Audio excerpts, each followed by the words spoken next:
जय जगन्नाथ। तो केमती अच्छे समस्ते आशा करछि समस्ते बहुत भलसे थिबो। तो पिला माने एजी ओडिसा गोटे नुआ वीडियो तुम मानकु स्वागत करुछि। तो पिला माने हमें ए वीडियो रे नवम श्रेणी रो हाफ इयरली परीक्षा रे पढिବାକୁ जाउथिबा ओडिया रो पूरा 101% रियल प्रश्न पत्र आलोचना करिबा जहा कि तुम मान देखो तुम मान कर पळि आसुछि पूरा रियल प्रश्नपत्र पूरा आंसर सह आम देखा। ठीक अच्छे वीडियो को शेष पर्यटन देखिए। चैनल को प्रथम कर आसते आम चैनल को भी सब्सक्राइब कर पाखे था बेल आइकन को ऑल नोटिफिकेशन सेट करदेवे। तेज चलतु आउ डेरी नक वीडियो स्टार्ट करा पूर्व जो मैंने चैनल मेंबरशिप नहीं पे जल्दी जल्दी मेंबरशिप नहीं जाओ। ठीक अच्छे तेज चलतु आ वीडियो को डेरी नक स्टार्ट करदे। तो मैंने देखिपे ये पलि आसला कॉपीराइट ओस्तारू पलि आसला हाफ इयरली एग्जामिनेशन 2025 कौन क्लास आईएक्स तुम विषय रहा प्रथम भाषा ओडिया। तेज देख पे प्रथम प्रश्न तुम पचारा एठारे वंदे उत्कल जननी कविता को ओडिशा सरकार जातीय संगीत मान्यता केबे देइछंती केते मसिया पे जातीय संगीत आमर केबे होइतिला 2020 मसिया। ठीक अच्छे तापरे पलि आसला ये 2 नंबर पचारा किए तरंग भली उत्कल जननी बक्षरे शोभा पाए किए से ना नील पर्वत। ठीक अच्छे नील पर्वत हो सठिक आंसर ऑप्शन डी। 3 नंबर पे प्रश्न पचारा क्या रक्त उत्कल जननी देह रंजित क्या रक्त ना पे वीर रक्त। ठीक अच्छे तापर देखिए 4 नंबर एठारे पे पचारि क्या मुख अनाई बंचिबी कविताटी भक्तचरण दासଙ୍କ रचित केउ काव्यरु आसीछि केउ काव्यरु ना पे मथुरा मंगल काव्यरु आसीछि। ठीक अच्छे तापर 5 नंबर पचारा तुम मानकर एठारे माता यशोदा कृष्णଙ୍କ अंगरे कौन लेपन करछंती कौन ना चतुसम। ठीक अच्छे 6 नंबर पे पचारा कृष्ण को न देखी यशोदा केउथिरे जीवन हारिए बोली कहिसंती केउथिरे ना पे उपवास करिकी यशोदा उपवास करके जीवन हारिए बोली कहिसंती। 7 नंबर पे पचारा एठारे निम्नोक्त केउटी मधुसूदन राव द्वारा रचित केउटा ना जीवन संगीत मधुसूदन राव द्वारा रचित। तापर देखिए पे तुम कवि क्या सर्वशोभार गृह बोली कहिसंती कवि पद्म को सर्वशोभार गृह बोली कहिसंती। पिला 9 नंबर प्रश्न पचारि गोदावरीश महापात्र क्या चिर विप्लवी बोली कहिसंती गोदावरीश महापात्र कलम को चिर विप्लवी बोली कहिसंती। बुझिपारल पिला ऑप्शन डी। तापर लास्ट प्रश्न पचारि 10 नंबर कलम क्या छेदन करिछि बोली कवि कहिसंती कलम क्या ना पिला छलना को कलम छलना को छेदन करछि बोली कवि कहिसंती। 10टा प्रश्न आलोचना कले परवर्ती प्रश्न आम आलोचना करवा। यही पर्यटन जो वीडियो देखुछ किंतु सब्सक्राइब करना पे प्लीज सब्सक्राइब कर दियो जो मैंने मेंबरशिप नहीं जल्दी पे मेंबरशिप नहीं जाओ वीडियो को गोटे गोटे लाइक कर दियो पे। ठीक अच्छे तेज देखिए बर्तमान 11 नंबर प्रश्न 11 नंबर पे प्रश्न पचारा आंभ मान मध्य देख ये आंभ मान मध्य जो जीवन परिलक्षित हुए ता केउ जीवन बोली मधुसूदन दास कहते केउ जीवन ना पे व्यक्तिगत जीवन। ठीक अच्छे मधुसूदन दास कहते कौन व्यक्तिगत जीवन। तापर निम्नगति कहार जातीय गुण पे तुम जाच निम्नगति हूँ कहार ना जलर जातीय गुण। तापर किए भारत मातार संपत्ति नुह बोली मधुसूदन दास कहते किए से ना पे उत्कल भारत मातार संपत्ति नुहे बोली मधुसूदन दास कहते।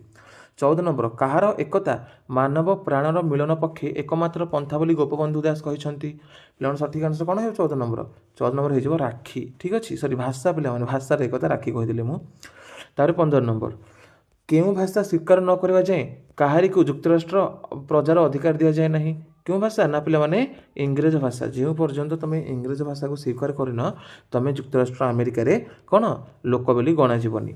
तापर 16 नंबर बामनर हाथ और आकाशर चंद्र प्रबंधनटी केउ पुस्तक आसी केउ पुस्तक पे आलेखिका आसी।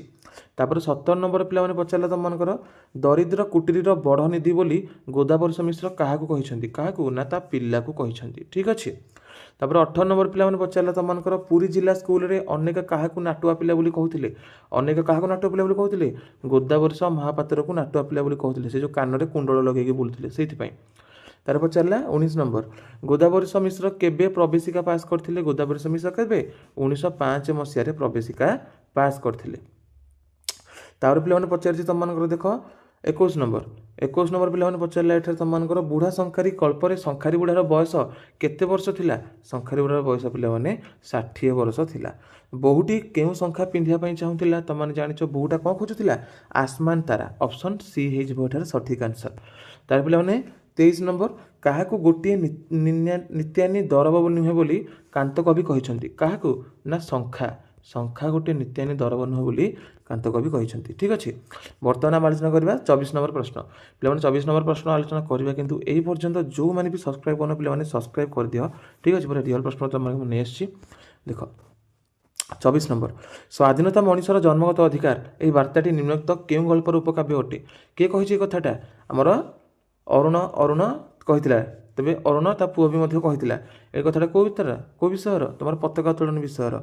25 ନମ୍ବର ପିଲାମାନେ, ଦୁନିଆ ନିମକ ହାରାମ ହୋଇପାରେ କିନ୍ତୁ ବିଜୁ ମୁଁ ନୁହେଁ, ଏକଥା କିଏ କହିଛି? ଏକଥା କହିଛନ୍ତି କିଏ? ସେ ନାଇଁ, ରାୟ ବାହାଦୁର କହିଛନ୍ତି। ଏକଥା କିଏ କହିଛନ୍ତି? ରାୟ ବାହାଦୁର କହିଛନ୍ତି। ତାପରେ ପିଲାମାନେ ଦେଖ, କାଳୀଚରଣ ପଟ୍ଟନାୟକ ନିମ୍ନୋକ୍ତ କେଉଁ ପୁସ୍ତକ ପାଇଁ କେନ୍ଦ୍ର ସାହିତ୍ୟ ଏକାଡେମୀ ପାଇଥିଲେ? କେଉଁ ପୁସ୍ତକ? ନା ପିଲାମାନେ ରକ୍ତମନ୍ଦାର ନା କୁମ୍ଭାର ଚକ? ରକ୍ତମନ୍ଦାର ହେବ କି କୁମ୍ଭାର ଚକ ହେବ? ଜଲ୍ଦି ଜଲ୍ଦି କମେଣ୍ଟ ସେକ୍ସନରେ ଜଣାଅ। ମାଣିତ୍ରୀ ଗାଁର ଭାଗବତ ଘରେ ପୁରାଣ ପଢ଼ିଛ ବେଳେ କିଏ ଆସିକି ପହଞ୍ଚିଲା? କିଏ ସେ? ନା ସୁବେଦାର ଆସିକି ପହଞ୍ଚିଥିଲା। 28 ନମ୍ବର ପଚାରିଲା ତୁମମାନଙ୍କୁ ପିଲାମାନେ, ଆପଣ ସୁନା ତ ଭେଣ୍ଡି ବଣିଆ ସଙ୍ଗେ ଚୁଟି ଧରାଧରି କଲେ ଲାଭ କ'ଣ? ଏକଥା କିଏ କହିଛି? ବୁଢ଼ୀ କହିଛି। ଠିକ୍ ଅଛି, ଯେତେବେଳେ ସେ ଜଙ୍ଗଲକୁ ଯାଇଥିଲା ସେହି ସମୟରେ। 29 ନମ୍ବର ପଚାରିଲା, ବନପଥରେ କିଏ ଧୂଳି ଜାଳି ବାବାଜୀ ବେଶରେ ବୁଲୁଥିଲେ? କିଏ ସେ? ନା ଦଳ ବେହେରା। ଠିକ୍ ଅଛି, ଅପସନ୍ ସି ହେଇଯିବ ଦଳ ବେହେରା। ଗୋବିନ୍ଦ ନୁହଁ, ଦଳ ବେହେରା। ମୁଁ ପଛେ 4 ଦିନ ଗରିବ ହୋଇ ରହିବି, ମୋ ଜାତି ଗରିବ ନ ହେଉ ସାନ୍ତେ। କିଏ ସେ କହିଛି ଏ କଥା? ନା ନାଉରୀ କହିଛି। ଠିକ୍ ଅଛି, ନାଉରୀ ଏ କଥା କହିଛି। ତାପରେ ନିମ୍ନୋକ୍ତ କେଉଁ ଶବ୍ଦଟି ଏକ ତତ୍ସମ ଶବ୍ଦ? ତତ୍ସମ ଶବ୍ଦ କେଉଁଟା? ନଦୀ ହେଉଛି ଗୋଟେ ତତ୍ସମ ଶବ୍ଦ। ତାପରେ ପଚାରିଛି ତୁମମାନଙ୍କର 32, ସଂସ୍କୃତ ଭାଷାରୁ ଜାତ ହୋଇ ଓଡ଼ିଆ ଭାଷାରେ ପ୍ରଚଳିତ ହେଉଥିବା ଶବ୍ଦକୁ କ'ଣ କହନ୍ତି? କ'ଣ କହିବା ଆମେ? ତାକୁ ଆମେ ତତ୍ସମ ଶବ୍ଦ ବୋଲିକି କହିବା। ତାପରେ 33 ନମ୍ବର ପଚାରିଲା ତୁମମାନଙ୍କର, ନିମ୍ନୋକ୍ତ କେଉଁ ଶବ୍ଦରେ ଏହି ପ୍ରତ୍ୟୟ ହୋଇ ସ୍ତ୍ରୀଲିଙ୍ଗ ହୋଇଛି? କେଉଁ ପ୍ରତ୍ୟୟ? ନା ତୁମମାନଙ୍କର କ'ଣ ହେଇଯିବ? କିଶୋରୀ ହେଇଯିବ ଏଠାରେ ସଠିକ୍ ଆନ୍ସର୍। କିଶୋରୀ। ଠିକ୍ ଅଛି, କ'ଣ? ନା କିଶୋରୀ ହେଇଯିବ ଏଠାରେ ସଠିକ୍ ଆନ୍ସର୍। ତାପରେ 34 ନମ୍ବର ପିଲାମାନେ ପଚାରିଲେ ତୁମମାନଙ୍କର, ନିମ୍ନୋକ୍ତ କେଉଁ ଯୁଗ୍ମ ଶବ୍ଦଟି ସମାର୍ଥକ ଦୁଇ ପଦର ସଂଯୋଗରେ ଗଠିତ ହୋଇଛି? କେଉଁ ଯୁଗ୍ମ ପଦ? ବନ୍ଧୁ ବାନ୍ଧବ। ଠିକ୍ ଅଛି। ତାପରେ 35 ନମ୍ବର, ଜ୍ଞାନୀର ବିଚାରବର୍ଦ୍ଧକ ଶବ୍ଦଟି କ'ଣ? ବିପରୀତ ବୋଧକ ଅଜ୍ଞାନୀ। ଜ୍ଞାନୀର କ'ଣ ହେଇଯିବ? ଅଜ୍ଞାନୀ। ଅସ୍ତାଚଳ, ଏହି ଶବ୍ଦଟିକୁ ସନ୍ଧି ବିଚ୍ଛେଦ କଲେ କ'ଣ ହେବ? ଅସ୍ତଯୁକ୍ତ ଚଳ। ଠିକ୍ ଅଛି, ଅସ୍ତଯୁକ୍ତ ଅଚଳ। ଦେଖାଉଛି ପିଲାମାନେ ଆନ୍ସରଟା ଦେଖ ଏଠି, ଅସ୍ତଯୁକ୍ତ ଅଚଳ। ଅପସନ୍ ଡି ହେଇଯିବ ଏଠାରେ ସଠିକ୍ ଆନ୍ସର୍। 37 ନମ୍ବର ପଚାରିଲା, ଅ ବା ଆ ପରେ ଯଦି ତା ହର୍ଷେଇ କିମ୍ବା ଦୀର୍ଘ ହୋଇଥିଲେ ଦୁହେଁ ମିଶି କ'ଣ ହୁଅନ୍ତି? ଦୁହେଁ ମିଶି କ'ଣ ହୁଅନ୍ତି? ଦୁହେଁ ମିଶି ଏ ହୁଅନ୍ତି। ଠିକ୍ ଅଛି, ଅପସନ୍ ଏ ହେଇଯିବ ସଠିକ୍ ଆନ୍ସର୍। ବର୍ତ୍ତମାନ 38 ନମ୍ବର ପ୍ରଶ୍ନ ଆଲୋଚନା କରିବା। ଯେଉଁମାନେ ସବସ୍କ୍ରାଇବ୍ କରୁନ ପିଲାମାନେ ସବସ୍କ୍ରାଇବ୍ କରିଦିଅ। ଠିକ୍ ଅଛି, 38 ନମ୍ବର ପ୍ରଶ୍ନ ପଚାରିଲା, ବିପର୍ଯ୍ୟୟ, ଏହି ଶବ୍ଦଟିକୁ ସନ୍ଧି ବିଚ୍ଛେଦ କଲେ କ'ଣ ହେବ? ଏହି ଶବ୍ଦଟିକୁ ସନ୍ଧି ବିଚ୍ଛେଦ କଲେ ତୁମର କ'ଣ ହେଇଯିବ? ବିପଦ ଯୁକ୍ତ ଚୟ। ଅପସନ୍ ଡି ହେଇଯିବ ଏଠାରେ ସଠିକ୍ ଆନ୍ସର୍। ତାପରେ ତ ବା ଦ ପରେ ହ ଥିଲେ ଦୁହେଁ ମିଶି କ'ଣ ହୁଅନ୍ତି? କ'ଣ ହେଇଯିବେ ପିଲାମାନେ? ନା ଧ ହେଇଯିବେ। ଠିକ୍ ଅଛି। ତାପରେ 40 ନମ୍ବର ପିଲାମାନଙ୍କୁ ପଚାରିଛି ତୁମମାନଙ୍କର, ନିମ୍ନୋକ୍ତ କେଉଁ ଶବ୍ଦରେ ବିସର୍ଗ ସନ୍ଧି ହୋଇଛି? ନିମ୍ନୋକ୍ତ କେଉଁ ଶବ୍ଦରେ? ନିର୍ଦ୍ଦେଶ ଶବ୍ଦରେ ବିସର୍ଗ ସନ୍ଧି ହୋଇଛି। ତାପରେ ପିଲାମାନେ 41 ନମ୍ବର ପଚାରିଲା, ଯେଉଁ ଅବୟବ ପଦ ଗୁଡ଼ିକ ଧାତୁ ପୂର୍ବରୁ ବା ଧାତୁକୁ ଶବ୍ଦ ପୂର୍ବରୁ ସଂଯୁକ୍ତ ହୋଇ ଗଠିତ ନୂତନ ଶବ୍ଦ ସୃଷ୍ଟି କରିଥାଏ ସେଗୁଡ଼ିକୁ କ'ଣ କହନ୍ତି? ସେଗୁଡ଼ିକୁ ଆମେ କ'ଣ କହିବା? ସେଗୁଡ଼ିକୁ ଆମେ ଉପସର୍ଗ ବୋଲି କହିବା। କ'ଣ କହିବା? ନା ଉପସର୍ଗ। ତାପରେ କେଉଁ ଉପସର୍ଗଟି ପ୍ରାଧାନ୍ୟ, ବ୍ୟତିକ୍ରମ, ତିରସ୍କାର, ବିପରୀତ, ନିନ୍ଦା ଆଦି ଅର୍ଥରେ ବ୍ୟବହାର କରାଯାଉଛି? କେଉଁ ଉପସର୍ଗ? ନା ପରା। ଠିକ୍ ଅଛି। ତାପରେ ନିମ୍ନୋକ୍ତ କେଉଁଠି ନିର୍ ଉପସର୍ଗର ପ୍ରୟୋଗ ହୋଇଛି? ନିର୍ ଉପସର୍ଗ କେଉଁଠି? ନିର୍ମୂଳ। ତାପରେ ଦେଖ ପିଲାମାନେ 44 ନମ୍ବର ପଚାରିଛି ତୁମର, ନିମ୍ନୋକ୍ତ କେଉଁଠି ନି ଉପସର୍ଗର ପ୍ରୟୋଗ ହୋଇଛି? କେଉଁଠି ନିର୍ ଉପସର୍ଗ? ନିର୍ଗମ।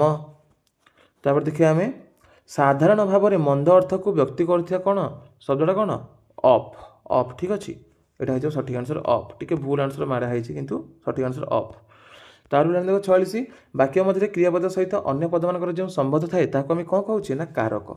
47 ନମ୍ବର ପଚାରିଲା, ସେ କଲମରେ ଲେଖୁଛି, ରେଖାଙ୍କିତ ଶବ୍ଦଟି କେଉଁ କାରକ ହୋଇଛି? କେଉଁ କାରକ? ନା କରଣ କାରକ। ତାପରେ 48 ନମ୍ବର ପିଲାମାନେ ପଚାରିଲେ, ଏଠାରେ ବିଭକ୍ତିକୁ କେତେ ଭାଗରେ ବିଭକ୍ତ କରାଯାଇଛି? ବିଭକ୍ତିକୁ 7 ଭାଗରେ ବିଭକ୍ତ କରାଯାଇଛି। 49 ନମ୍ବର ପଚାରିଲା, ଟଙ୍କାକୁ ଖଣ୍ଡେ ପାନ, ରେଖାଙ୍କିତ ଶବ୍ଦଟିକୁ ନିଶ୍ଚିତ କର। ଶବ୍ଦଟିର ବିଭକ୍ତି ନିଶ୍ଚିତ କର। କେଉଁ ବିଭକ୍ତି? ଚତୁର୍ଥ ବିଭକ୍ତି। 50 ନମ୍ବର ହେଇଗଲା, ସ୍ୱର୍ଗକୁ ନିଶୁଣି ନାହିଁ, ରେଖାଙ୍କିତ ଶବ୍ଦଟିର ବିଭକ୍ତି ନିର୍ଣ୍ଣୟ କର। ସ୍ୱର୍ଗକୁ ନିଶୁଣି ନାହିଁ କ'ଣ ହେଇଯିବ? ଦ୍ୱିତୀୟା ବିଭକ୍ତି। ତ ପିଲାମାନେ ଏଇଟା ଥିଲା ତୁମମାନଙ୍କର ନବମ ଶ୍ରେଣୀ ସାହିତ୍ୟ ପରୀକ୍ଷାର ତୁମମାନଙ୍କର ପିଲାମାନେ ପୁରା ରିଅଲ୍ ପ୍ରଶ୍ନପତ୍ର ତୁମମାନେ ଦେଖିକି ଜାଣିପାରିଥିବ, କିଛି କହିବା ପାଇଁ ପଡ଼ିବନି। ତେବେ ଦେଖା ହେବା ଗୋଟେ ନୂଆ ଭିଡ଼ିଓରେ। ଯେଉଁମାନଙ୍କୁ ଭିଡ଼ିଓଟି ଭଲ ଲାଗିଛି ଭିଡ଼ିଓ ନିଶ୍ଚୟ ଗୋଟେ ଲାଇକ୍ କରିବେ। ଠିକ୍ ଅଛି, ଚ୍ୟାନେଲକୁ ପ୍ରଥମ ଦରକାର ଆସିଥିଲା ଆମ ଚ୍ୟାନେଲକୁ ପିଲାମାନେ ସବସ୍କ୍ରାଇବ୍ କରିଦେବେ। ଠିକ୍ ଅଛି, ସବସ୍କ୍ରାଇବ୍ କରିଦେବେ ପିଲାମାନେ। ଠିକ୍ ଅଛି, ଦେଖା ଗୋଟେ ନୂଆ ଭିଡ଼ିଓରେ।